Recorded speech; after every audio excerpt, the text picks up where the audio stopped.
ये साउंड आ रहा है? ओके जी। बिस्मिल्लाहिर्रहमानिर्रहीम।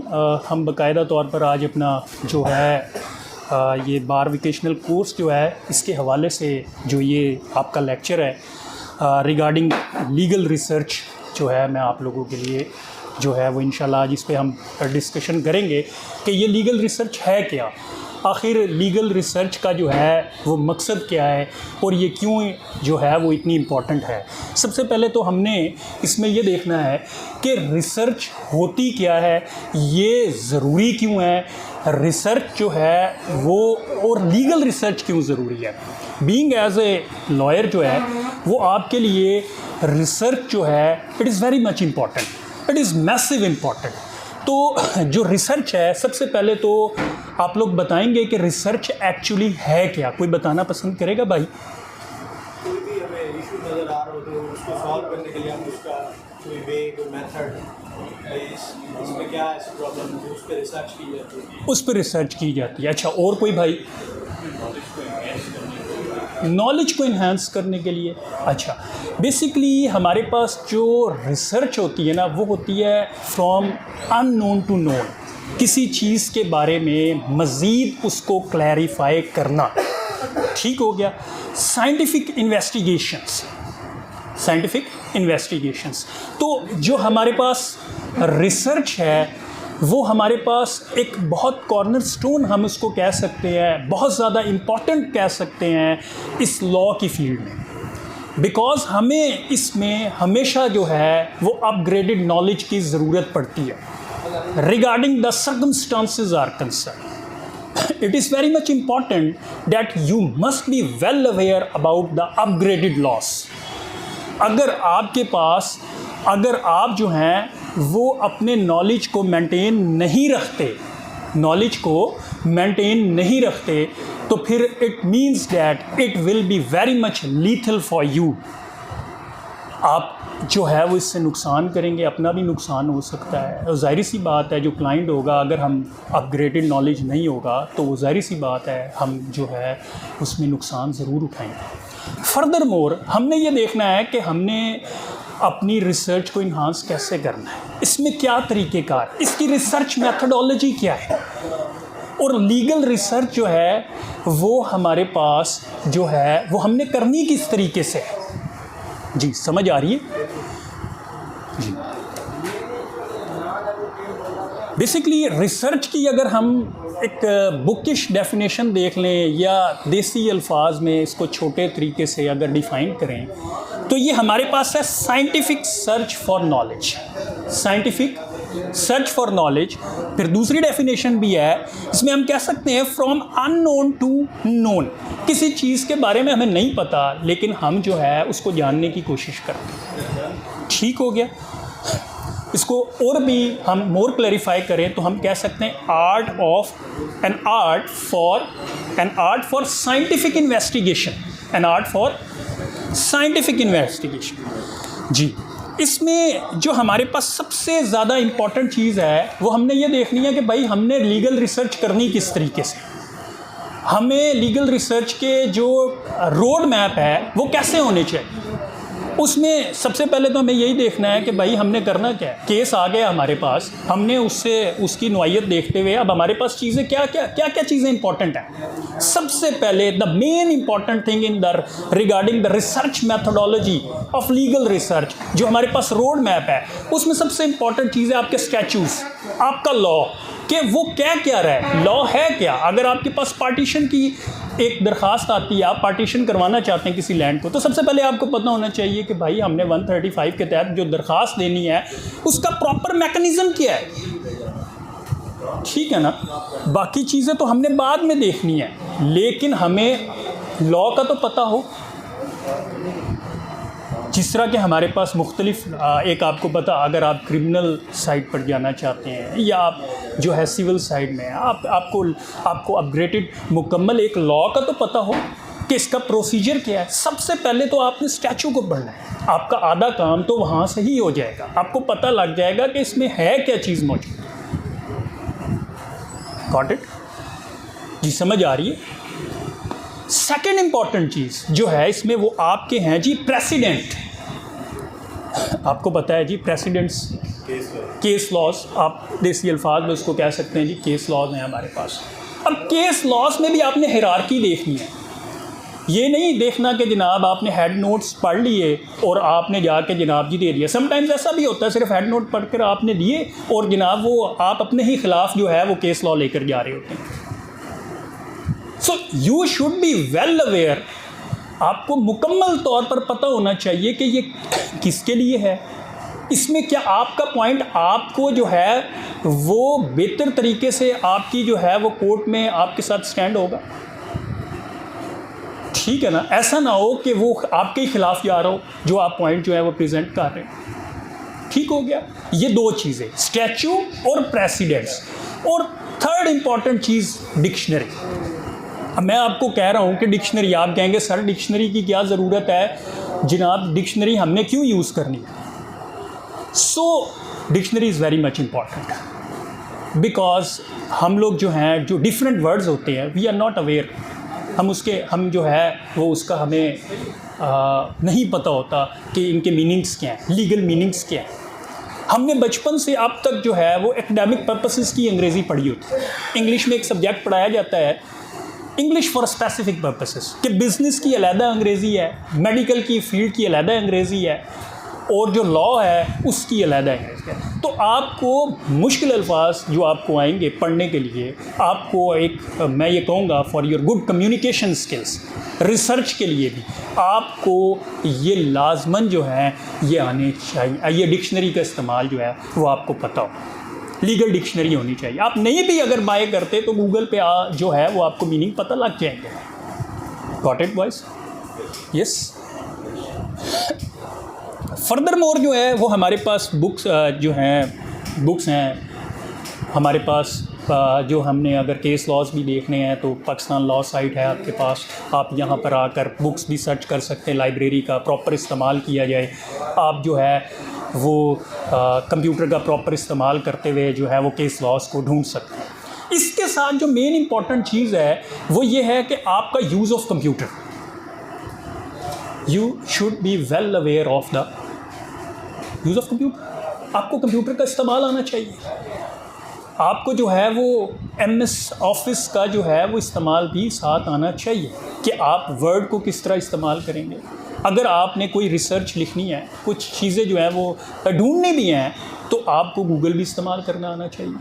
और बहुत सारी ऐसी जगह हैं जहाँ पर आप अगर अपना आर्टिकल कोई पढ़ते हैं या आर्टिकल, लीगल आर्टिकल्स भी बहुत इंपॉर्टेंट है जो कि बहुत ज़्यादा जो कि अवेलेबल हैं, गूगल पर भी आपको मिल जाते हैं, डिफरेंट कंट्रीज़ के आपको मिल जाते हैं।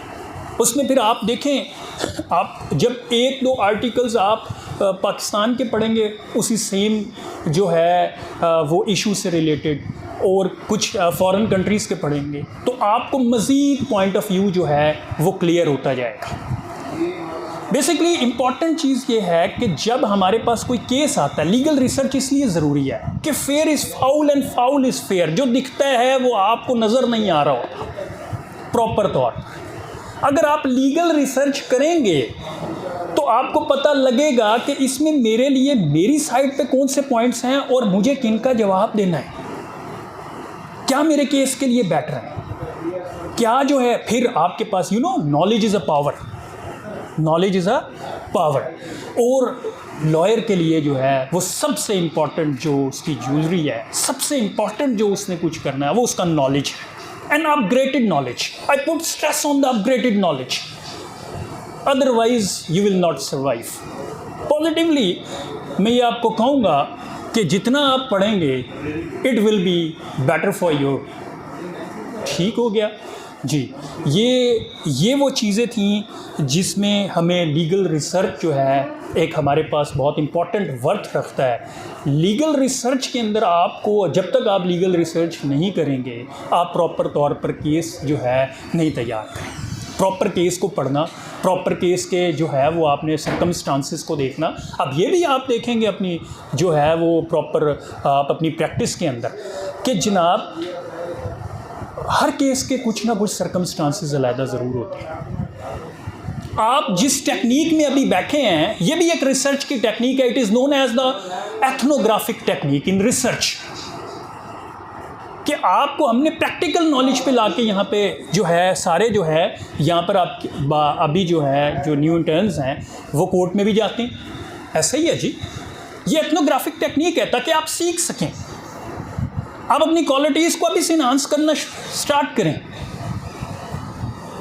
मैंने पहले ही कहा knowledge is power, knowledge is power. So you should B well aware of these all kind of things and you should B well aware of this all kind of issues, कि ये आपको जो है आपने इन इश्यूज़ को जो है वो पॉजिटिवली हल करना है. और ये कैसे हल होंगे? ये रिसर्च की बदौलत हल होंगे. अगर आप रिसर्च करेंगे तो फिर आपको किसी केस में भी फिर किसी तरह का भी जो है वो आपको इशू आए तो आप उसको सॉर्ट आउट कर सकते हैं. ठीक हो गया जी. Thank you very much. अगर कोई क्वेश्चन है तो यू शुड बी आस्क्ड.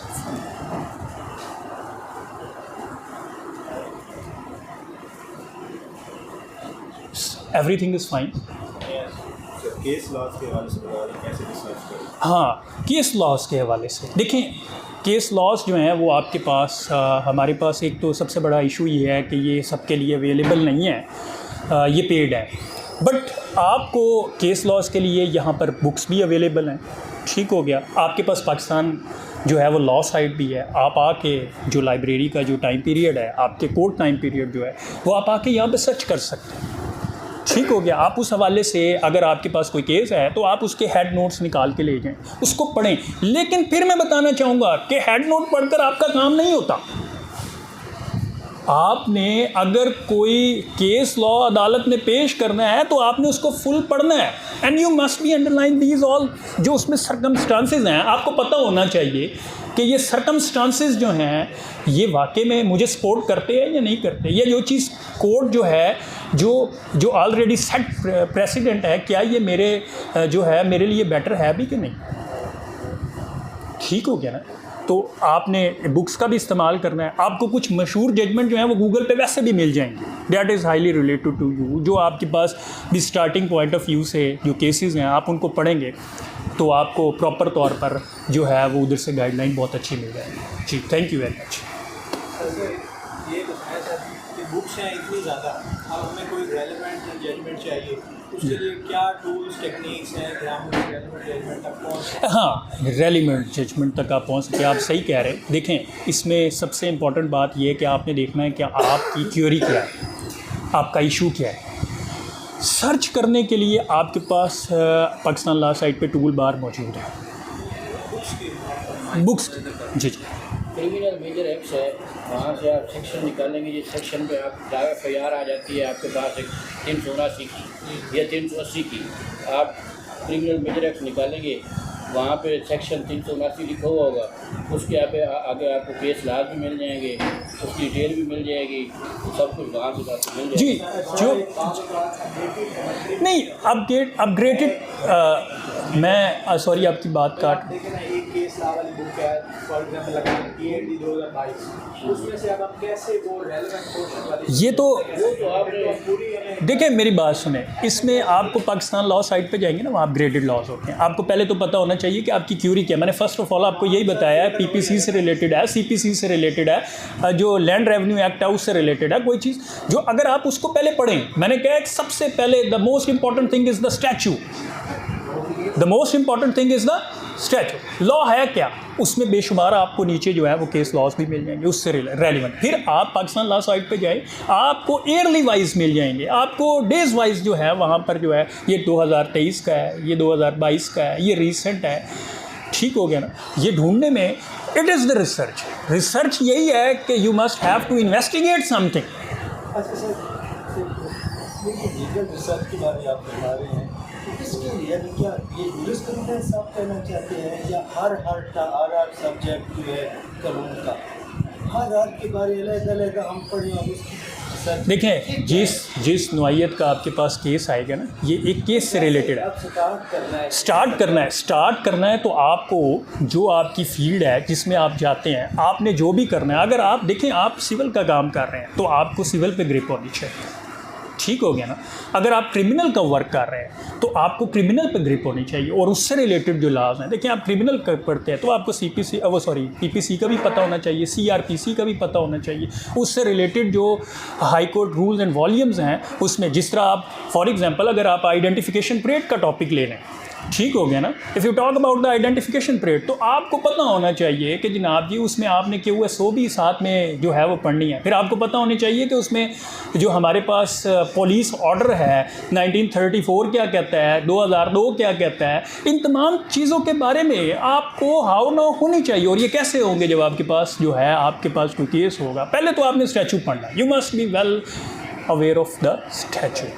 जी आप मेरी बात मतलब जो लास्ट साइड है वो तो ऑटोमेटिक एक सिस्टम है ना, वहाँ तो हम कोई भी की देंगे वो हमें उसका रिजल्ट दे दें। मैं मैनुअल सिस्टम की बात कर रहा हूँ कि अगर आप केस ला के बुक निकाल लें जी, तो पूरी बुक है, उसमें से हमने कोई रेलिवेंट पोर्शन निकालना है, उसके लिए क्या टेक्निक है, हम उस तक फौरी पहुँच जाए। सारे बिल्कुल ऑब्वियसली उसमें आपको एयर इस चीज़ का अगर नहीं पता, एक ईयर का केस ला के बुक है, ठीक है, उसमें से फॉर एग्जांपल हमने 22 AB का कोई केस ला निकाला, ठीक है, उस तक हम फौरी कैसे पहुँचे, हमको पूरी बुक पढ़नी पड़ेगी। ये देखें, ये बुक की बात कर रहे हैं, मैं बात सुने जी।